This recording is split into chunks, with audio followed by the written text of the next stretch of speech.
Hello, everybody. Richard Hart here. I hope you've noticed at ProveX.com, there's a cool new project. It uses zero-knowledge proofs. It does stuff blockchains can't do. It does stuff off-chain and then puts it on-chain with a token, burns a token, and all this other cool stuff. It's being given away for free to those that have sacrificed. What are they sacrificing for? Go check it out. I think that's like $8.5 million worth of sacrifices so far. ProveX.info. So ProveX.info is where people are making a political statement by throwing their money away, 8.5 mil so far. And then ProveX.com is the free token that's being given away to people that are in the sacrifice set. So what to do? You can go check it out. You can see what other people are using the software for now. So if you look at Bitcoin, Bitcoin was a conglomeration of a bunch of free and open source software. They used a free and open source front end called Qt that only ran on Windows. It was programmed in C++. And then they used open source databases.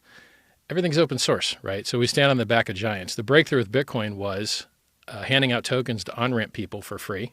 So there was a time when the Bitcoin existed and didn't have a price, but people still participated in the network because they had a belief. They believed in,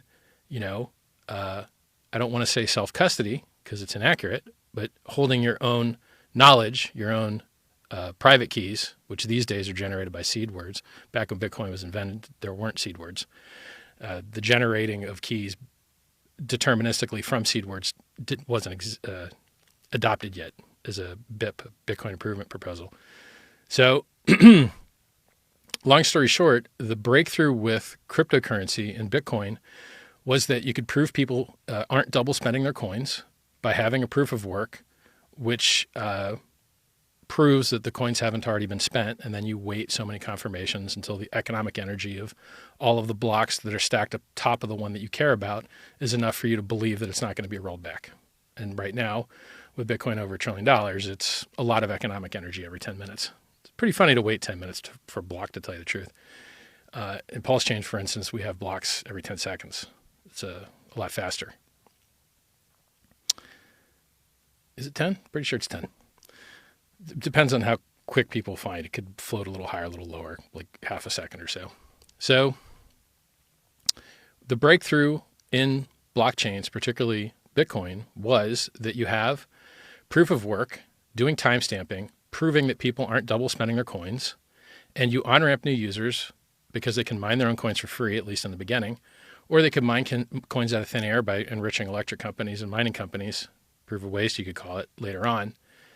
And it worked. You've got multiple $1 trillion of valuation. It worked. Now, what are some new crypto primitives that exist that didn't exist then? Well, zero-knowledge proofs.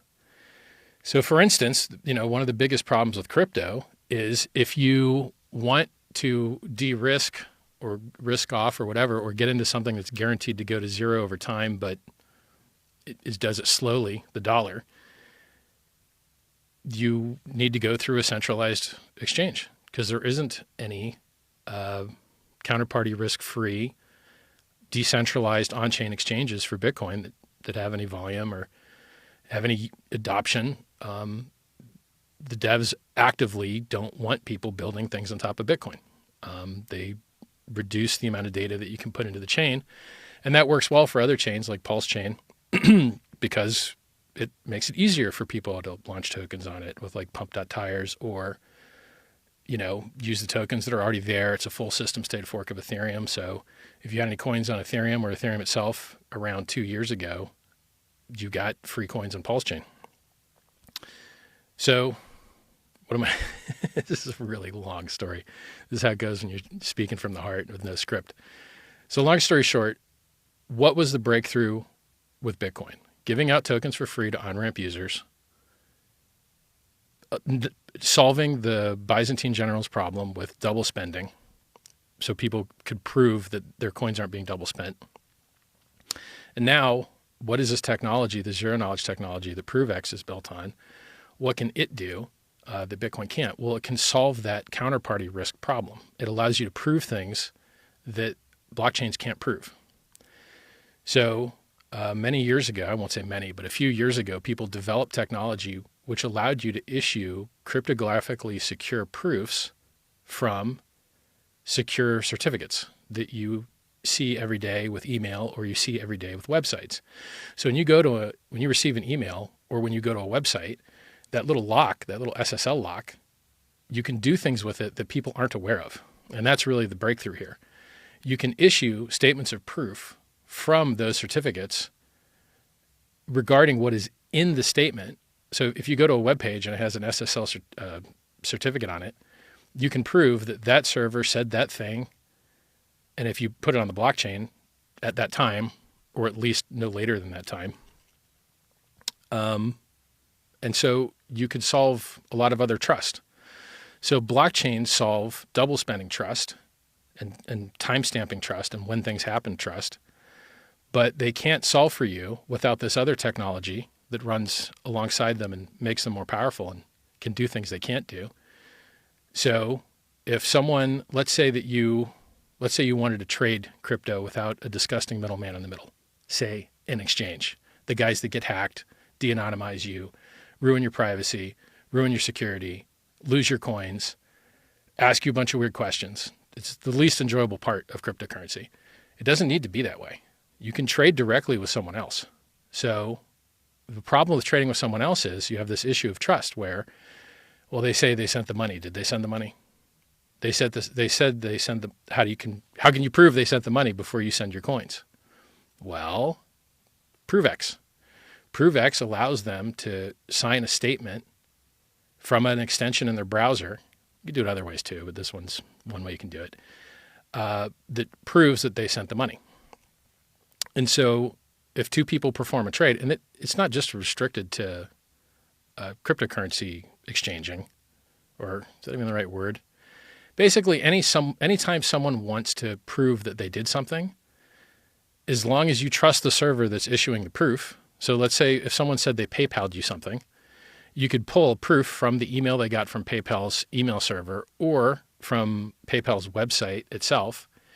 You could issue a cryptographically secure proof from either of those two things that showed that indeed this was paid. And because of the zero knowledge property, you don't have to declare any extra information. You don't have to show a screenshot, which could be faked, by the way, which is what's so interesting about this.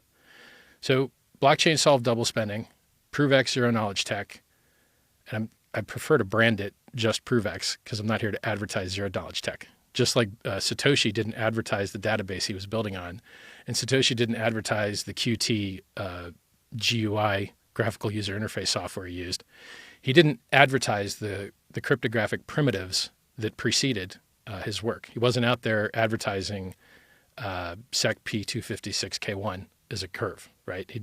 He made a brand, and he promoted the brand, and the underlying tech that was underneath it, he didn't spend any time promoting that. And ProveX, I think, is kind of the same thing. The open software works. The open source software works. It's in production. People are using it today. You could go try it yourself, a version of it that doesn't have a token, doesn't have any token burning, and doesn't really have any users, barely. You can go to ZK or zkp2p.xyz. Bad brand, bad URL, but it's the same situation. It's an underlying cryptographic primitive that has some users, but is missing the parts that would make something grab, make something bite. People like tokens because it gives them something to talk about that in some cases there's an advantage to them talking about. So, for instance, would I have a YouTube channel if I didn't have any Bitcoin? Probably not, right? So when you are part of a network, when you're part of a movement, you're much more excited to talk about it if you get more vibe, more rewards, more enjoyment, more community, all the things people care about. Some people, gains, if there's a price for a thing. Bitcoin was around since before it had a price. The technology that ProveX is built on has been around, and it doesn't have a price. So it's cool. It's very cool. It's one of the few things in crypto that is new and innovative and doesn't have 1,000 competitors. With layer 2s, 1,000,000 competitors, and the charts of all of them look like trash. With layer 1s, 1,000,000 competitors, and the charts of the vast majority of them look like trash. It's very competitive. So, people kind of have this backwards understanding where they want to buy when the price is higher because it shows product market fit. It has the fear of missing out. And people aren't as interested to buy when the price is lower. And it's the same when you launch a new and innovative 0 to 1 instead of 1 to 2 kind of thing. It didn't exist, now it exists. This type of technology, it doesn't have, you can't point at like Ethereum and go, look, there's the competitor, and look at our addressable market, our addressable market share or whatever. I can't remember the fancy word VCs use for it, but it's like, how much market could you capture? And anyone that's experienced in VC will tell you it's a very dumb way to think about things, but that's the way a lot of people think about it. Like, how big is the thing you're attacking? Well, it's kind of better to do the thing that no one else is doing, because then you have more pricing power. So like if you go on ProveX.com, they're talking about a 2% buy and burn, 1% on each side. That kind of pricing power is awesome. I mean, it's very good pricing power. And in other places like Ethereum, that is now rolling out a new upgrade called Fusaka, it's going to increase the amount of data that people can store by sparsely sampling it. And you're like, well, is that going to add economic value to the chain? I mean, what's the number one market cap cryptocurrency? Well, it's Bitcoin. And do they ever increase the throughput? Almost never. Almost never. And are the fees cheap? Usually not. And is the price the highest? Yep. It's simple supply and demand. If you keep increasing the supply of block space, it literally becomes too cheap, to tell you the truth. Now, in theory, there's infinite demand for free space, but in reality, we haven't really seen the nearly free space get infinitely demanded on a lot of, ghost chains where there's nothing going on. So, I think it would be nicer for people to pay to use the Ethereum blockchain, because otherwise, how do you get the value to go from the things using the chain to the actual native token of the chain? I think people, like, I remember when ICOs used to launch on Ethereum and there'd be 1,000 GWei to get a transaction in, and it gave people a reason to buy, So, yeah, long story short, no matter what industry you're in, you can underprice things. There is a price at which you're doing bad for yourself and the industry and the customers. You want to be able to afford R&D? It helps to have a price. You want to be able to buy ads to compete with other things? It helps to have a price, to not be free, which is why in capitalism you see almost no free, because those things die or never, crib death, they never make it, you name it. So long story short, it is very fun and very nice that there is a new cryptographic primitive that doesn't have a token that I'm aware of, except for this new free one being given away, ProveX.com. Good domain name, good logo. And you can go use the tech. You can go to zkp2p.xyz and try it out. But that, I don't like a lot of the things that they did. I think that they could be much better. So someone should make them better. What a good idea. It's just like Satoshi saw open-end free GUI software and a open source database.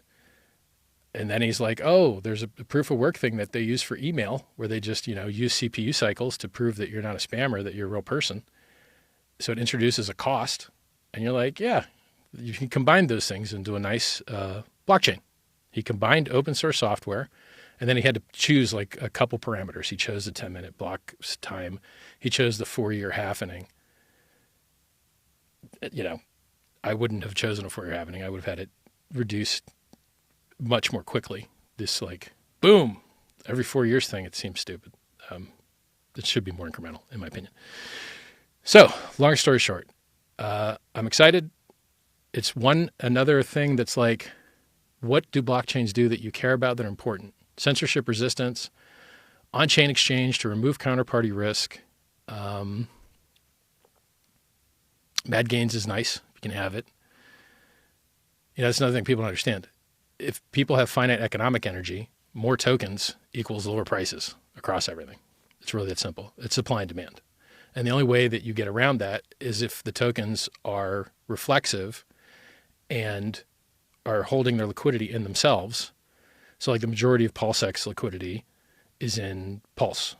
And then the majority of Pulse's liquidity is in stables, and then maybe half in wrapped Ethereum from the Ethereum chain. So if Ethereum goes up, it floats the price of Hex, Pulse Chain, PulseX, because they're all tied together. If one goes up, they all go up. If one goes down, they all go down. And those ratios can shift as people add and remove liquidity and at what prices they do it and all these different things. But, long story short, it's nice to have something that doesn't have as many competitors because it's a new industry, a new paradigm. And it can't just solve proving statements about whether you sent a wire transfer, this, that, or the other, or whether you have this many Twitter followers, or whether you really matched with this girl on Tinder, or there's a lot of different things that you could prove if you wanted to, and no one's monetizing that. So it's an opportunity. Now it's a battle to get people to do things new, like just show them the new way, but we've proven that this community is good at showing people new ways of doing things, which is why there's hundreds of thousands of users using new things. I made Uniswap popular. Hex was the majority of liquidity and trading on that system for a few months in the beginning. I make a lot of things popular. Not your keys, not your coins. Downloading front ends so that you can't be attacked through what they call a infrastructure attack, but really it's just you're pulling dependencies in from other places you don't control, and then when they turn their code to be evil, like there's just another npm exploit a few days ago, the son of Shah Halud, I believe it was called, and then before that there was a Shah Halud infrastructure attack. But basically, if you care about secure software, you shouldn't be downloading dependencies. Dependency is just a fancy word for software you didn't build but you need. Right? Like Satoshi didn't build a database software. He pulled an off-the-shelf one. Ethereum didn't build a database software. They pulled an off-the-shelf one. And because they use multiple consensus clients, I think they've got multiple databases they use as well. So like Geth changed from LevelDB to RocksDB, and then it cut their RAM usage in half just by changing their database. It's pretty funny. People don't realize what goes into these things. They don't realize how the sausage is made. You kind of have to be pretty smart to know all the parts of the stack and know when abstractions are leaking. And it's funny, a lot of people produce insecure software. So the guys at Anthropic pushed or used this fuzzing software called Slither. Actually, I'm not exactly sure if it's a fuzzing software because I haven't used it in so long. I haven't used it in like 6 years. 5 or 6 years since I've used it, but it's a security analysis software that looks for bugs in smart contracts. And so the Anthropic guys, Claude 4.5 AI came out, and then they ran a bunch of smart contracts through it, and they found 4.58 or something $1 million of exploits. And so I have this feeling that every time there's a new update with AI releases, that they're going to run all the blockchain code and see where the vulnerabilities are. And that's kind of going to be a race between the white hats and the black hats. Funny stuff. That's why it's great to work in this ecosystem or be a fan of this ecosystem, because we just do everything better. It's now, of course, we get no credit for it because everyone's a scumbag that only talks their own book. They only care about the tokens they bought. The token they bought is a world-changing thing, and anything that's a token that they didn't buy is a piece of trash scam. That's how it goes in crypto. So if you thought Apple versus Android and Ford versus Chevy were spicy, you should see coin you bought versus coin you didn't buy spiciness. It's very funny. I think my camera's heating up here. Hold on a second. Let me turn on the fan. Hopefully that makes the camera happy. Sorry if it makes a little buzz. When you're shooting in 8K, not that you'll see the 8K, but I've got it, it really heats up the camera.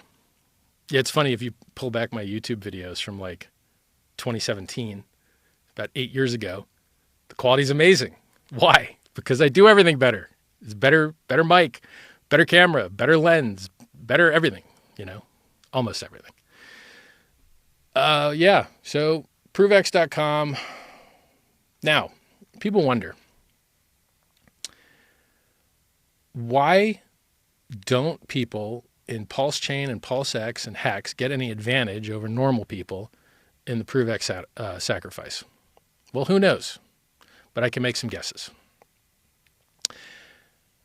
If you were to, let's say you were to run up the price of something 1,000,000%, and then convert it into something else and be like, you know what? That something else has to also go up another 1,000,000%, can never dip, or I'm going to be mad at you. It's a pretty hard thing to handle. So what if instead, if when people sacrificed, there was less sacrificers, which means less potential sell energy? Or what if it did? What if you had sacrificed before the 1,000,000%? So if you sacrificed a thing before it ran up 1,000,000%, you'd have 1,000,000% less kind of sell pressure later, so to speak. So I mean, the theory, and it's just a theory, no one really knows these things. No one really knows where the price is going to go. No one really knows psychology. You're making a lot of guesses.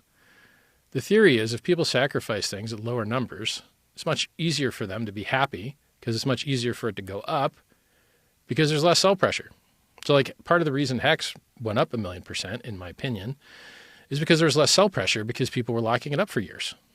And so in other systems where people don't have a locking mechanic to reduce sell pressure, you've got finite options available to reduce sell pressure. Less people could hear about it. So for instance, maybe it wouldn't be on other sites. So I looked around on pulsechain.com, pulsex.com, hex.com. I didn't see any mention of ProveX. Interesting. And stupid, probably. It would be cool if that was on there, in my opinion.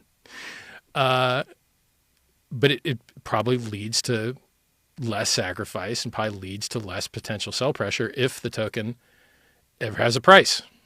Now, I've seen similar launch mechanics for free and open source things with Hex and Pulse Chain and Pulse X and Inc. And they all ended up with a price. And they all did multiples. Did Pulse X do a multiple? I don't think Pulse X did a multiple, but Pulse Chain did. Pulse X might have day one. I have to go look at the chart. So I think fair is fair. I think more liquid things have more value than less liquid things. And I think that if people sacrifice things for cheaper than for higher, then whoever or whatever the future market looks like, it should have less sell pressure in it because there's less economic energy to start with. I think a lot of the reasons, it's funny, if you look at the coins that have launched recently, the charts have been terrible. They go up day one, they go down, and they go death forever. And I've seen this across every celebrity coin, every politician coin. It's wild. I believe part of a price chart shape is based on the number of people that will hear about a thing compared to the number of people that heard about it day one. And so if you front load all your energy onto day one, you're going to get one of those dumb looking charts that's just big spike day one and then people, just dies forever. I've seen it over and over and over and over and over again. I prefer to have a chart that doesn't look like that. So reflexivity, Pulse Chain, faster, cheaper, Ethereum. Same code. Check it out. Just some changes to make it faster and make it cheaper. So it has lower inflation by 25%. It has faster block times, 10 seconds instead of 12 seconds. Hex, time locking with very low inflation. Not as low as Bitcoins. Not as low as Pulse Chains. Definitely not as low as Pulse X, which only burns, can never mint.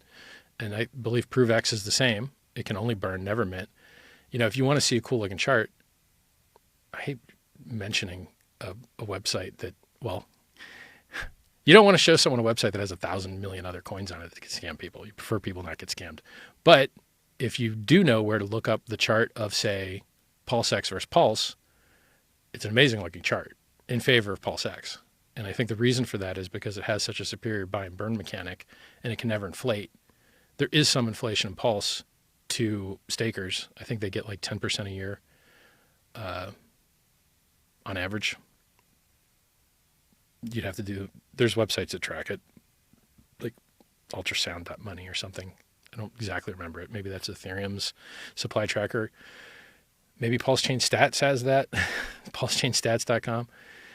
I haven't looked through a lot of these websites in a while.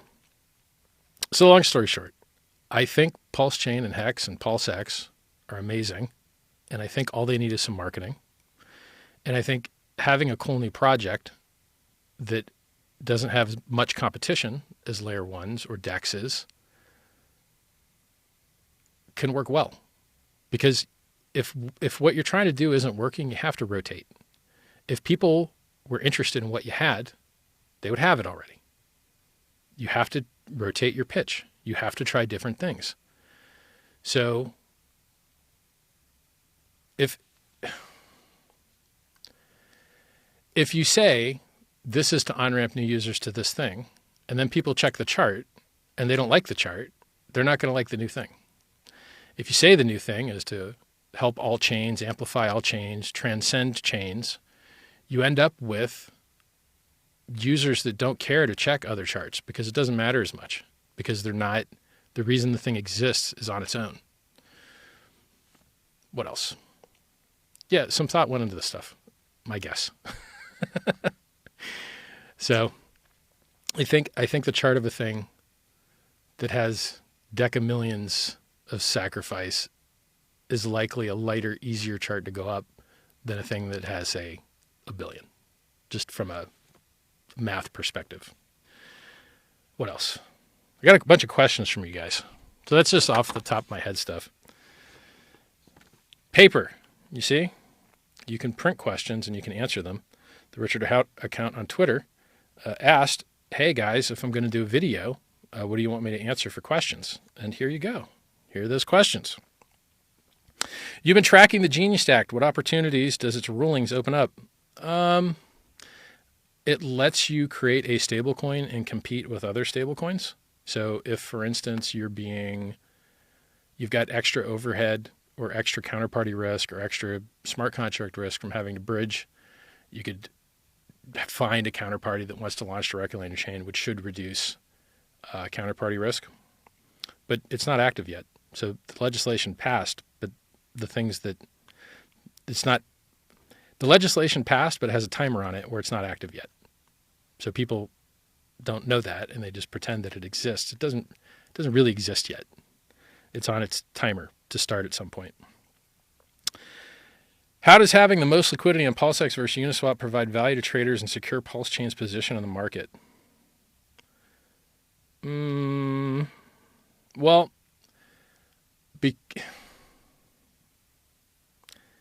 Uniswap doesn't have a front end that runs on Pulse Chain. And they don't have... So basically, liquidity kind of becomes a first mover advantage. The bigger gets bigger, critical mass kind of snowball kind of thing, because you care about order execution. So when you go to place a new trade, you want the best deal for your money. The best deal for your money is going to be where it's thickest. And then when you execute that trade into the thickest book, it remains the thickest because you just traded into it. And so your fees inflate the LP position of the liquidity providers of that thing. And so because PulseX was the largest in the beginning on Pulse Chain, it's likely to continue to be the largest because unless someone puts in millions and millions and millions of dollars, unless someone puts in like decamillions of dollars at risk to create a larger LP pool on a different system other than PulseX's, it's just going to continue to have better order execution because it has thicker books.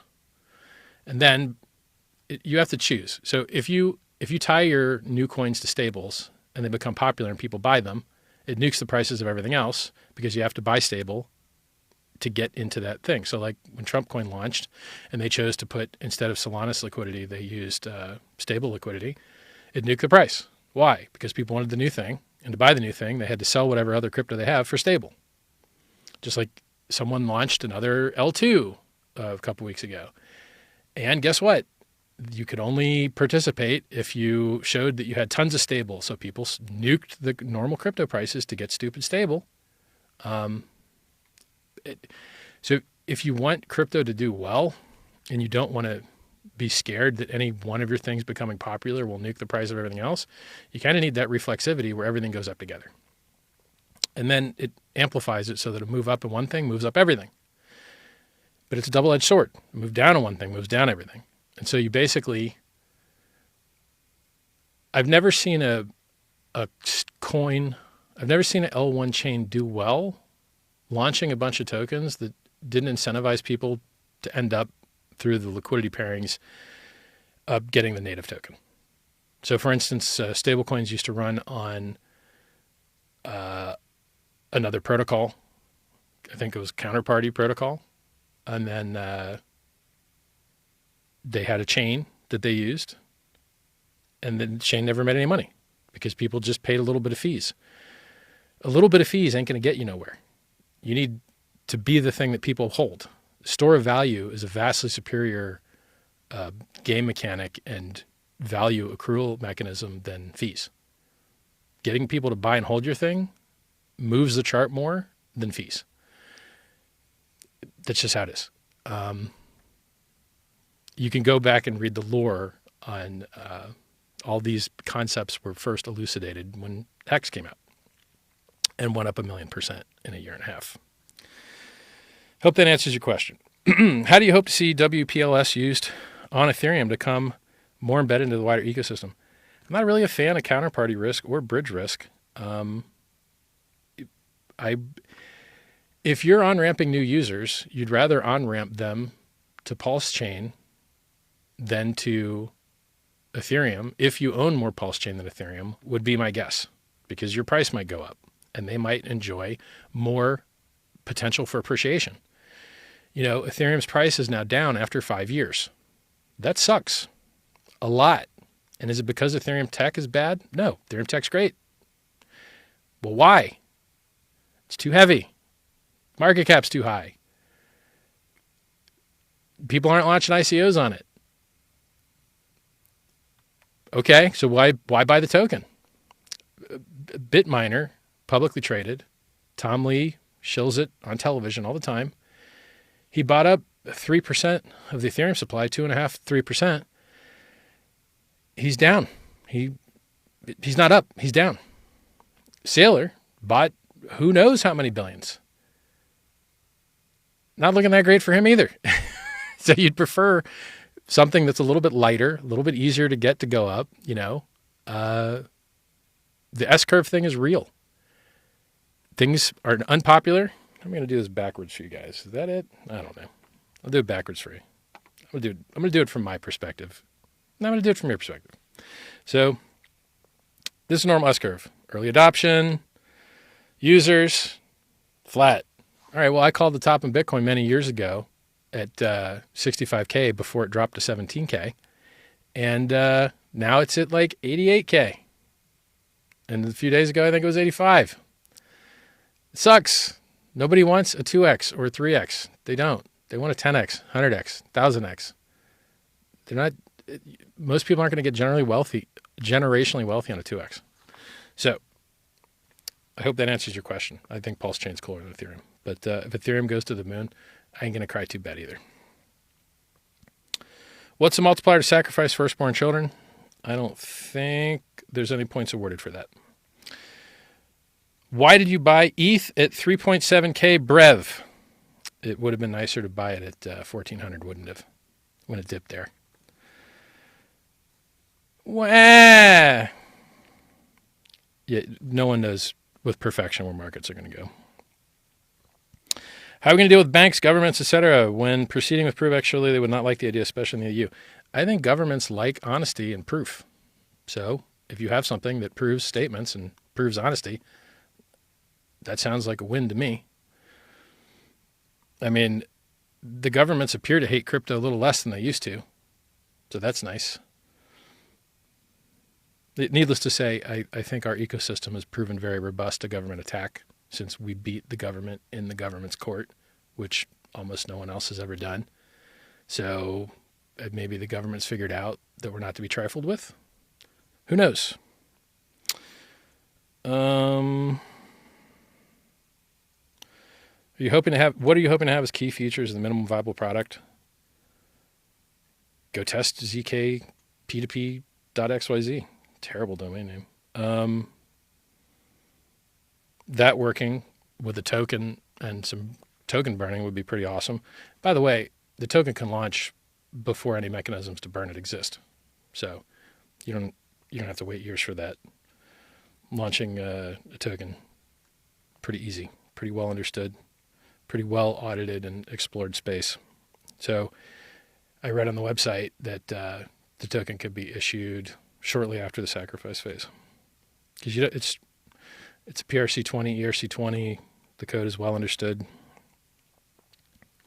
What if the wrong political party takes office again at some point in the future? Do you think they will again use 3-letter agencies to target you and your followers? I doubt it. Didn't work out well for them last time, but who knows or cares? That's what this stuff's built for, censorship resistance, right? What else?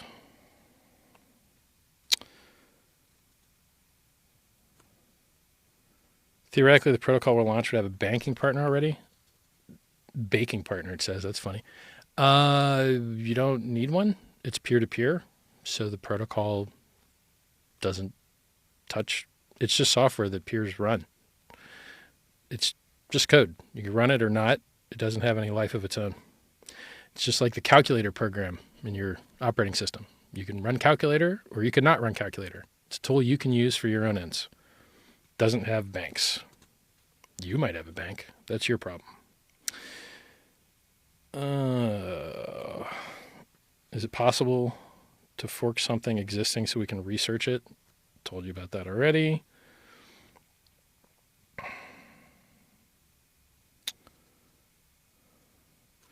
Some of these questions are hard to understand. The theory is OTC effectively. Please correct me if my understanding is incorrect. Does it rely on community providing a side to purchase? What would theoretically happen if the community didn't have enough sell pressure at one point? I don't even get this question. It's software that you run like a calculator. It just helps you do what you want to do with your life better. If you want to trade one thing for another thing, you can prove a statement that says that you did something, like paid. You can also automate the sending of coins to where you want to send them. Why does it burn when I pee, it says. You should go to the doctor, mate, or jerk off less. Why would your reason be to not let ProveX buy and burn be directed to, your guys' typing sucks, to PulseX? Why would you buy and burn the ProveX token instead of the PulseX token? The PulseX token is already rewarded by whatever liquidity. If ProveX has liquidity in PulseX, then PulseX buy and burn will be enriched by those trades.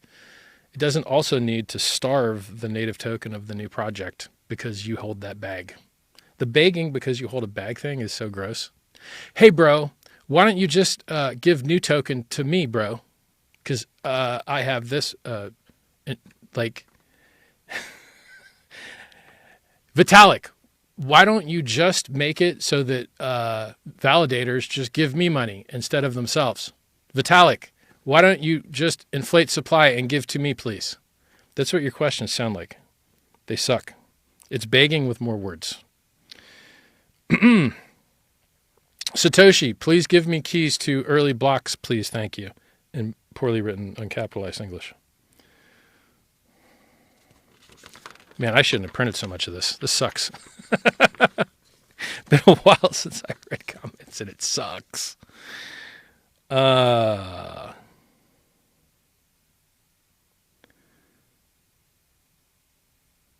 Please educate to me or translate that tweet for me. Oh, educate to you. Thanks, man. Best wrist. I'm going to say wristwatch because you just wrote watch. Best watch to buy with a $50,000 budget. Don't buy watches. Dumb. As a person that has bought lots of watches, I can tell you there's better things to do with your money.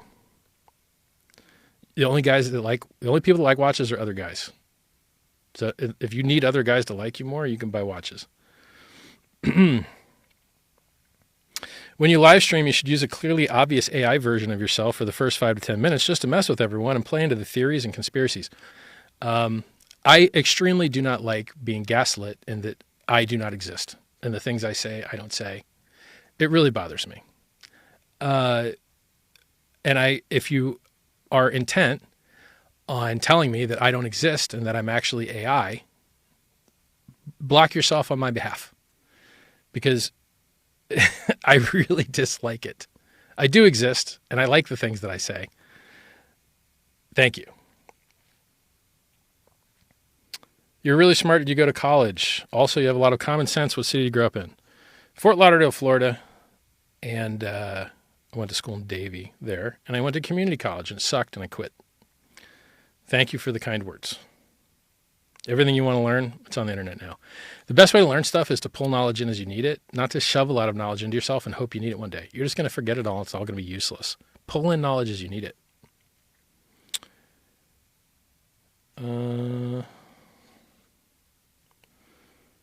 Rebuild trust. Let's talk about rebuild trust. Go look at the charts that you guys made with your selling, okay? And then see where anything has been any different. It's the same crap, right? You need marketing. That's what you need.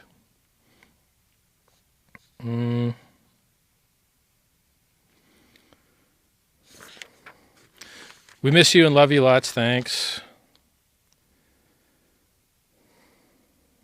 Is the 4-year cycle come to an end? I sure hope so. I sure hope so. But even if it doesn't, you've got so many conflicting things. Everyone got, the government froze. That's not a word, froze. The government froze, and then people didn't get paid, and then they had to sell what they had to survive, and a lot of people work for the government, and the prices of stuff people bought crashed, and the markets for stuff got frozen, and they just now today decided to turn off quantitative tightening, so I hear, at the Fed of the United States. And so a lot of those things, and Mr. Bitminer, Tom Lee, hasn't gotten his 5% of Ethereum he wants to buy yet. He's only about halfway done. He's got $850 million sitting in cash, so I hear, currently. So you've got a lot of things that are positive. And then you've got a lot of things that are negative. You've got like S-curve crap and some DAT sold instead of bought. These digital asset treasuries, DAT plays. And it's hard to call it, and you always have 40% dips. And so, Ethereum not too long ago was 1,500. Okay, well now it's 2,800. Well, I like 2,800 better than 1,500. So even if it's like flippity floppity, it's still making much higher lows. If you look at the chart, it's still up and to the right. So I think that, either it keeps dumping and you get your 4-year crap cycle and then it's over after 364 days if it makes the fractal of the last 2 times it did it, or you don't get it this time because the only people that are in it are institutional money and they own all the coins and retail's not really here, which is why there's no search volume. In which case, maybe you don't do the 4-year dippity-doo, whatnot. So it's hard to predict. I hope that people rotate out of Bitcoin into Ethereum and into Pulse Chain, ProveX, you name it, PulseX, Hex, Pulse. I'd like to see those things happen. But in the end, you do the best you can. You do what you know works. And then if it works, wonderful. And if it doesn't, you gave it your best. A lot of people say they've tried everything and they haven't tried anything, So I'm happy to see things happening. Like the charity in the United States is sitting on, I don't know, soon to be 1 million tablets that they're going to figure out how to distribute. As soon as they figure out a way that works better than the way they tried previously, they sent 100K out to random people. It didn't work. Well, that's expensive. You'd rather do it a way that works. So you rotate, you try things differently. You just keep trying. And then at some point, you're what's left. And everyone else has fallen by the wayside and disappeared and aren't talked about and aren't doing live streams and aren't releasing new technology and aren't doing new and awesome things with no competitors. We're doing it better. It just takes a little time. And by the way, Bitcoin doesn't have an on-chain exchange and hasn't for 15 years. Pulse Chain does, right? So like the stuff we have is better than what Bitcoin has. If you keep doing the right thing, should become more valuable than it in a world where the better stuff gets rewarded. And in a world where it doesn't get rewarded, you should still be a lot higher than you are now, in my opinion. I don't have a crystal ball. I can't, predict prices. I don't make forward-looking statements very much, particularly on things that I've founded. Basically never. Like I don't make forward-looking statements just because the stuff's good enough on its own. You don't have to like make unqualified guesses that no one can know the answer to. I know that if you have better tech and you do marketing and there's more potential, that's about all you can ask for. And we do have better tech and we do have more potential. And where's Satoshi's video? He's not doing one. I'm doing one. So, man, it takes a lot of time to read your guys' questions. My God. All right. So, long story short, ProveX.com, ProveX.info, Hex, Pulse Chain, PulseX. You just more things keep integrating in the stack. You've got on-chain exchange. You've got time-locked value storage. You've got consensus network that's higher throughput, lower fees. Now you're going to have new technology nobody else has. Nobody else is tokenized. Nobody else has that much pricing power. Cool stuff, right? And then eventually you run out of things to build and you just have more than enough and you're just waiting for the tinder to hit. When I say tinder, I don't mean the website. I mean the kindling, the stuff that creates a fire. If you have all the infrastructure, if you have all the greatness, if you've had a bunch of weekends get shaken out, if it's the bottom, if everything's nuked, right? I think it amplifies potential. So I really think that this ecosystem just needs a little marketing. That's it. It's better than so many other things. Really, really, really good stuff. Yeah. Well, I hope you've enjoyed the video. I'm sweating. My camera's sweating. And hope to talk to you soon. I'm excited. I think that I feel good knowing that I am doing the best that I can do. And I think if you do the best that you can do for long enough, the world will yield to you. The world is bendable to your wishes if you try hard enough. It's one of the cool things about the time that we're in, Anyway, see you guys. Talk to you soon.